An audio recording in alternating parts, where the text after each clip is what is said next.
तो भाई class 9th देखिए, यहाँ पर अब हम इतना चूँकि आगे बढ़ चुके हैं आपके सेशन 2026 में। तो आपको आज मैं बता दूं कि ये है आपकी नई एनसीईआरटी जिसका नाम है एक्सप्लोरेशन। ठीक है, मैंने कई बार आपके सामने बोर्ड पे लिखा भी। ठीक, मतलब अब ये नई नई चीज़ें एक्सप्लोर करना चाह रहे हैं। पुरानी जो एनसीईआरटी थी उससे इन्होंने काफ़ी चेंज किया है इसमें। ठीक है, अगर मैं इसका इंडेक्स ओपन करूं तो इंडेक्स में इन्होंने काफ़ी चेंजेस किए हैं। सीधी सी बात है भाई, क्योंकि चैप्टर को इन्होंने कुछ हटाए हैं, कुछ ऐड किए हैं। तो जो चैप्टर नंबर 4 है आपका, जो चैप्टर नंबर 4 था जो कि हम पढ़ रहे हैं, ठीक है ना, चैप्टर नंबर 4 ही तो हम पढ़ रहे हैं। ठीक, क्या लिखा है? Describing motion around us. क्या लिखा हुआ है? Describing motion around us. इसका मतलब पहले अगर आप देखें तो मोशन ना स्ट्रेट लाइन चैप्टर का नाम होता था, अब इन्होंने कहा है मोशन अराउंड अस, हमारे चारों तरफ जो मोशन है। ठीक है, समझ में आ गया? तो इन्होंने इस चैप्टर में बहुत सी चीज़ें ऐड की हैं। ठीक, ये देखिए, ठीक है, ये मैंने आपके सामने इस तरह से ओपन करके रखा हुआ है। ठीक है, ये है आपका पूरा का पूरा नया सिलेबस। ठीक, और इस सिलेबस में अगर आप देखें तो मैक्सिमम नंबर ऑफ आपको ग्राफ्स और कॉम्पिटेंसी बेस्ड क्वेश्चंस ज़्यादा दिखेंगे। ठीक है, मैं आपको बता दूं, एक चीज़ सुन लीजिए, समझ लीजिए। अभी तक क्या होता था, जो आपका क्लास 9 का सिलेबस होता था वो थोड़ा सा, हम ये कह सकते थे कि हाँ थोड़ा सा ईजी, लेकिन अब की बार जितना मैंने इस बुक को रीड किया है और जितना मैं इस बुक को पढ़ रहा हूँ, मैं ये देख पा रहा हूँ कि अब की बार बच्चों कमर कस लीजिए, क्योंकि नंबर ऑफ क्वेश्चंस अच्छे हैं, उनका स्टैंडर्ड हाई है। हाई का मतलब ये है कि हाँ, जब आप क्वेश्चंस को सॉल्व करेंगे तो आप एक दो बार तो आपको क्वेश्चन समझ में नहीं आएगा क्वेश्चन क्या है, क्या रहा है। क्यों? क्योंकि वो डायरेक्ट आप क्वेश्चंस नहीं पूछ रहे हैं। ठीक है, इसलिए जो भी आपको डे बाय डे पढ़ाया जा रहा है उसको आप पढ़िए, अच्छे से पढ़िए। और कॉन्सेप्ट, मैं बार बार कहता हूँ, फिजिक्स में आपका कॉन्सेप्ट क्लियर होना चाहिए, फॉर्मूले आपको लर्न होने चाहिए। ठीक है, तो अभी तक इस चैप्टर में हम क्या पढ़ चुके थे? हम पढ़ चुके थे स्पीड और वेलोसिटी के बारे में। ठीक है ना, अब यहां हम क्या पढ़ेंगे? टाइप्स ऑफ स्पीड के बारे में। किसके बारे में? टाइप्स ऑफ स्पीड के बारे में। ठीक है, अच्छे से पढ़ लीजिए। क्यों? क्योंकि ये टाइप्स ऑफ स्पीड बहुत ही ज़्यादा इंपॉर्टेंट है। ठीक, इसमें क्वेश्चंस पूछे जाते हैं और साथ ही साथ इसके ऊपर न्यूमेरिकल्स हैं। तो सबसे पहले जो हमारी टाइप्स ऑफ स्पीड में है उसको हम कहते हैं यूनिफॉर्म स्पीड।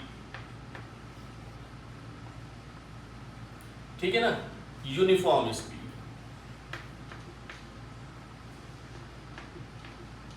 यूनिफॉर्म स्पीड का मतलब क्या होता है?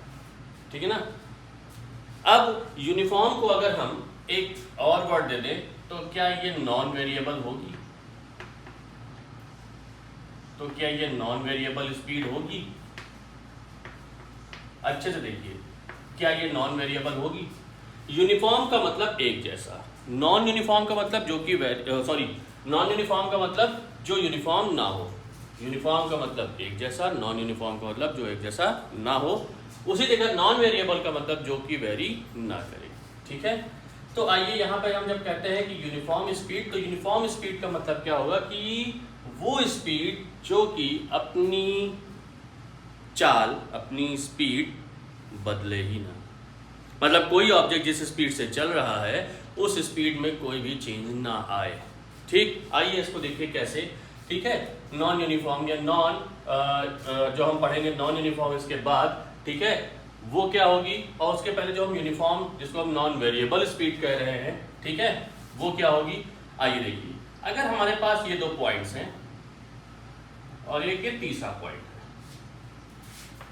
ए, बी और सी।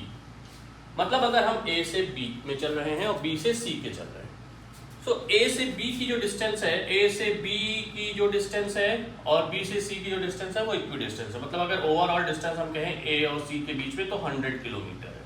कितनी है? 100 किलोमीटर। तो ये 100 किलोमीटर क्या हो गई? ये 100 किलोमीटर हो गई एक डिस्टेंस। क्या हो गई? डिस्टेंस हो गई।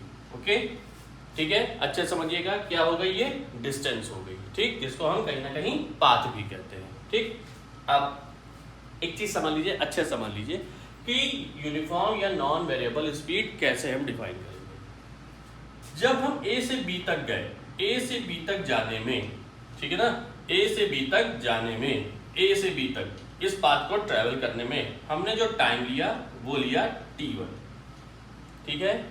अब ए से बी, चूंकि ये इक्वी डिस्टेंसेस थी तो ए से बी हमारी कितनी है? ए से बी हमारी है 50 किलोमीटर और बी से सी भी हमारी कितनी है? 50 किलोमीटर। तो 50 किलोमीटर जो है वो कितनी, वो हो गई इक्वी डिस्टेंस। मतलब जो बी है वो ए से भी इक्वी डिस्टेंस पर है, उतनी डिस्टेंस पे है जितनी की वो सी से डिस्टेंस पे है, तो उसको इक्वी डिस्टेंस पॉइंट कहेंगे, ठीक है ना, मिड पॉइंट है वो। ठीक, अब टी टाइम, मतलब जो पहला ए से बी जाने में हम लेते हैं 1 घंटा, 1 आवर। ए से बी तक आने में हमको लगता है 1 घंटा। अच्छा समझ लीजिए बच्चे, मतलब जब हम ए से बी तक चल रहे हैं तो 50 किलोमीटर की डिस्टेंस को हमने 1 घंटे में क्या किया? कवर किया, ठीक है। अब नेक्स्ट भाई, जब हम 1 घंटे चल लिए, 50 किलोमीटर चल लिए, थोड़ी देर के लिए रुक गए, ठीक है, आराम कर लिया, ठीक, चाय पानी कर ली, ठीक है। फिर क्या हुआ? फिर जब हमने बी से सी ट्रेवल की, फिर नेक्स्ट हम जब 50 किलोमीटर चल रहे हैं तो हमारा जो नेक्स्ट टाइम है वो भी कितना है? वो भी हमारा हो गया 1 आवर। कितना हो गया? वो 1 आवर हो गया। तो मतलब क्या हो गया कि हमने एक जो डिस्टेंस, पहली डिस्टेंस ट्रेवल की थी उस पर टाइम लिया था 1 आवर, दूसरी डिस्टेंस जो हमने ट्रेवल की उसमें भी टाइम लिया हमने 1 आवर। तो जब हम इक्वल डिस्टेंसेस कवर करते हैं into equal time interval,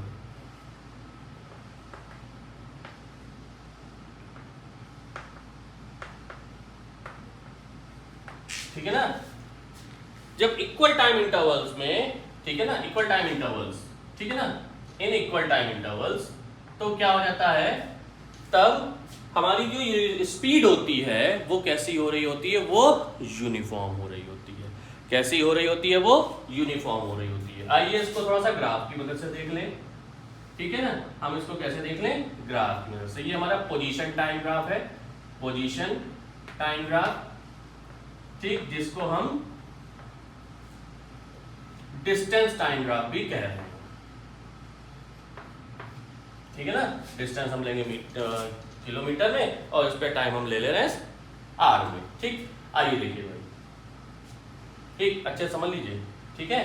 time x axis हमने d1 डिस्टेंस ट्रेवल की, पहली d1 डिस्टेंस ट्रेवल की t1 टाइम में, ठीक, ये हमारा हो गया। फिर हमने d2 ट्रेवल की t2 टाइम में। अब ये इनिशियल पॉइंट है, ये जितना गैप था उतना ही गैप ये रहा।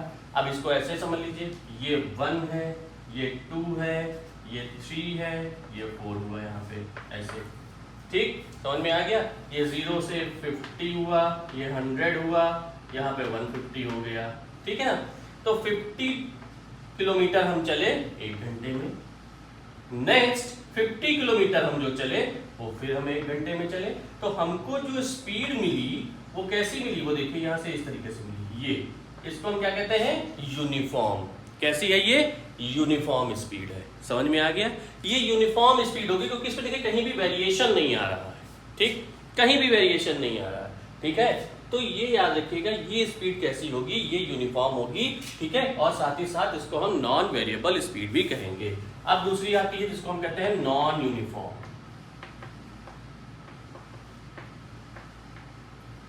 नॉन यूनिफॉर्म, ठीक, ये हमारी नॉन यूनिफॉर्म हो गई दूसरे पॉइंट की। और इसको हम क्या कहते हैं? याद रखिएगा, अब चूंकि नॉन यूनिफॉर्म है तो ये क्या होगी? ये वेरिएबल स्पीड होगी। कैसी होगी? ये वेरिएबल स्पीड, ठीक है ना। एक चीज समझिए, जो हाईवेज पे हमारी स्पीड बनती है, ठीक है ना, वो हमारी यूनिफॉर्म बनती है, ठीक। अच्छा समझ लीजिए, जो गली में शहर के अंदर जो हमारी स्पीड बनती है वो नॉन यूनिफॉर्म होती है, ठीक। आइए फिर इसी का एग्जांपल लेते हैं कि ए से बी तक हमको जाना था और बी से सी जाना था, ठीक है ना। ए से बी, बी से सी, यहाँ ये था 50 किलोमीटर। अगेन हमने वही एग्जांपल ले लिया, ये भी 50 किलोमीटर, क्योंकि भाई जब यूनिफॉर्म जानेंगे तो उसी के बेस पे हम नॉन यूनिफॉर्म को कंसीडर कर लें, ठीक है। यहाँ पर टाइम हमने ले लिया 1 आवर ए से बी तक जाने में, भाई ए से बी तक जाने में हमने 1 आवर लिया, ठीक। लेकिन बी से सी तक आने में हमने टाइम जो ले लिया वो ले लिया हमारा 2 आवर हो गया। तो जब हम इक्वल डिस्टेंसेस कवर करते हैं अनइक्वल टाइम में, इक्वल डिस्टेंसेस कवर्स इन अनइक्वल टाइम इंटरवल, अनइक्वल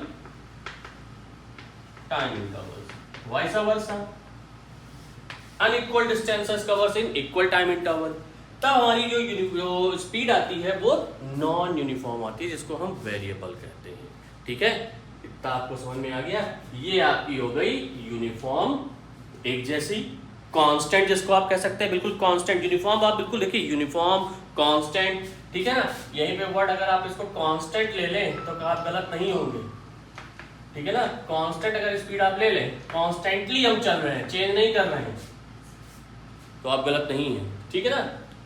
ये आपकी हो गई। अब देखिए इधर आपका ये एक रोड जा रही है इस तरीके से, तो यहाँ पर आप कैसे चलेंगे, आप चलेंगे यूनिफॉर्म, ठीक। लेकिन अब आपकी एक रोड ऐसे चल रही है इस तरीके से, ठीक है ना। तो आप यूनिफॉर्म चलेंगे नहीं, आप यहाँ पर आएंगे, हल्की सी स्पीड डाउन करेंगे और तब आप इस तरीके से चढ़ेंगे, ठीक है ना, ठीक। तो ये आप हमेशा याद रखिए कि हम जो मोस्टली हाईवे पे चलते हैं, किस पे चलते हैं, मोस्टली हाईवेज पे, हमारी स्पीड कांस्टेंट होती है, यूनिफॉर्म होती है।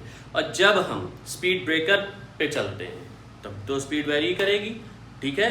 साथ ही साथ जब हम सिटी के अंदर चलते हैं तो बार बार ब्रेक अप्लाई करते हैं, रिटार्ड होते हैं, ठीक है ना, स्पीड घटाते बढ़ाते रहते हैं, तो वहाँ पे हमारी जो स्पीड बनती है वो कैसी बनती है, वो नॉन यूनिफॉर्म स्पीड बनती है, ठीक है। आज के लिए इतना ही।